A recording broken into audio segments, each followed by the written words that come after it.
Does God need your money? No, God owns everything, but He does care about your heart. Let's make this real. I'm opening my paycheck app to show what I made working 2 PRN nursing shifts, about 16 hours total. This represents time, skill, and sacrifice. In moments like this are why understanding scripture correctly matters. Not just what it says, but who it was written to, why it was written, and in what context. Under Jesus, we're not saved by the old law, but giving didn't disappear with grace.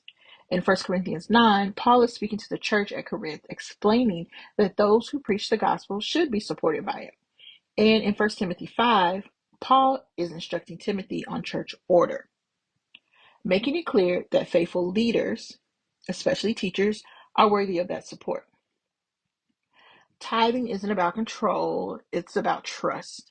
It's not God taking something from you, it's you acknowledging Him as your provider.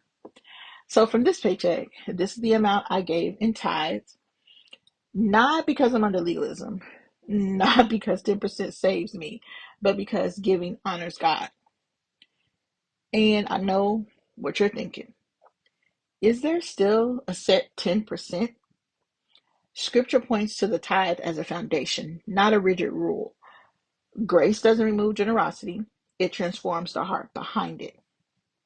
Now, what about giving to the poor, also known as alms? Jesus spoke directly to this in Matthew 6, telling his disciples to give to the needy quietly, not for recognition. And in Proverbs 19:17 says, when you give to the poor, you are lending to the Lord Himself. That's powerful. The Bible tells us to give cheerfully, not under pressure. You can find that in 2 Corinthians 9. This may be a little hard to hear.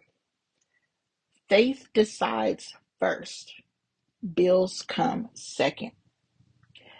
But if you're unsure what God is leading you to give, go over and read James 1 and 5. And it says, ask God for wisdom, and He will give it to you. And if you want to study scripture deeply, historically, contextually, and apply it correctly to your life, go to deeperthandevotionals.com. Bye for now.